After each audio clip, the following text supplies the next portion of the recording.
Bonjour Julie, bonjour Sam, bonjour Pablo, bonjour tous les enfants. Eh bien oui, on en avait parlé déjà. Nous sommes arrivés au week-end de Pâques. Et pour ce week-end, eh bien Yvette, dans sa librairie du littéraire, nous a déniché 2 livres qui parlent de Pâques, bien entendu. Le premier aujourd'hui, le second demain. Et pour aujourd'hui, une question très importante, mais vraiment très très importante. Est-ce que vous vous êtes déjà posé cette question? Qui pond les œufs de Pâques? Par une belle matinée de printemps, tous les enfants lièvres s'amusaient au soleil devant la maison. Lorsqu'ils en eurent assez de s'agiter, ils se pressèrent autour de leur mère en criant « S'il te plaît, maman, raconte-nous une histoire !» D'accord, répondit maman lièvre. Tous les enfants s'assirent donc sur un banc devant la maison, tandis que leur mère leur contait la fameuse histoire du lièvre de Pâques. Dès qu'elle eut fini son récit, Tim s'écria « Moi aussi je veux être un lièvre de Pâques !» Tu sais, Tim, c'est un métier difficile, l'avertit sa mère. Il te faudra des œufs et des couleurs pour les peindre. Où espères-tu t'en procurer? Ses frères et sœurs se moquèrent de lui. Tu es bien trop petit, tu ne peux même pas déterrer une carotte tout seul. Comment comptes-tu t'y prendre pour pondre un œuf? Je leur montrerai de quoi je suis capable, bougonna Tim. Il bouda dans son coin tout un jour et toute une nuit. Le surlendemain, sa décision était prise. Il quitterait la maison et apprendrait à pondre des œufs. Sa mère eut beau tout essayer, elle ne parvint pas à le faire changer d'avis. Elle lui prépara donc des provisions, une bouteille de thé aux herbes, du pain spécial pour lièvre et un gâteau aux carottes. Tim se mit en route. Chemin faisant, il arriva près d'un champ. Une vache broutait près de la barrière. Elle était beaucoup plus grande que Tim, et donc sûrement de bons conseils. « Peux-tu me dire comment on pond des œufs ?» lui demanda-t-il. « Mouh !» répondit la vache. « Tu ferais mieux de poser la question à des oiseaux. Pour ce qui est des œufs, ils s'y connaissent mieux que moi. » Poursuivant sa route, Tim croisa bientôt un grand arbre.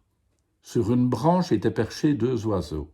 « Pourriez-vous me dire comment on pond des œufs ?» leur demanda-t-il. « Quoi ?» dit M. Corbeau à sa femme. « Peux-tu lui expliquer ?»« Pondre des œufs est la chose la plus simple du monde, » répondit Mme Corbeau. « Alors apprenez-moi, implora Tim. « Apprendre !» se moqua l'oiseau. « On sait le faire ou pas, voilà tout. Mais ça ne s'apprend pas. » Désemparé, Tim s'en fut ailleurs. Il arriva au bord d'un lac. Parce qu'il ne savait pas nager et qu'il était fatigué de courir à droite et à gauche, il s'allongea dans l'herbe et s'endormit. Lorsqu'il s'éveilla, il s'aperçut qu'un poisson le regardait avec curiosité. « Que cherches-tu par ici ?» s'étonna le poisson. «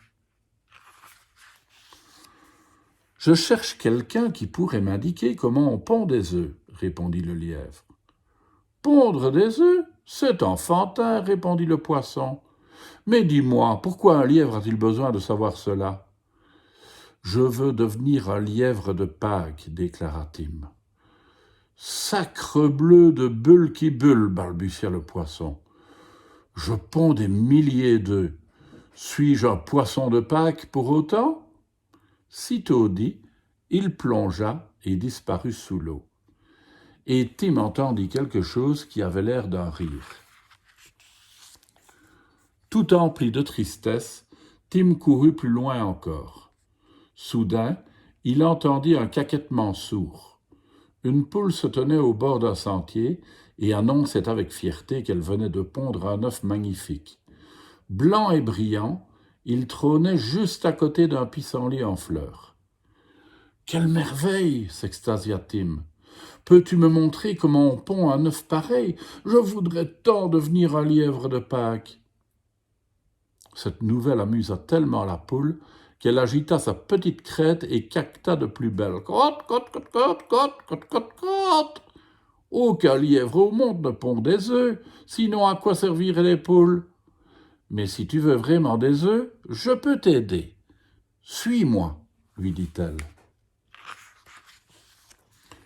La poule entraîna Tim à travers champs en direction d'une grange. Entre les bottes de paille et les outils de jardinage, un grand nombre de poules s'égaillaient. « Aidez-nous à chercher, il nous faut beaucoup d'œufs !»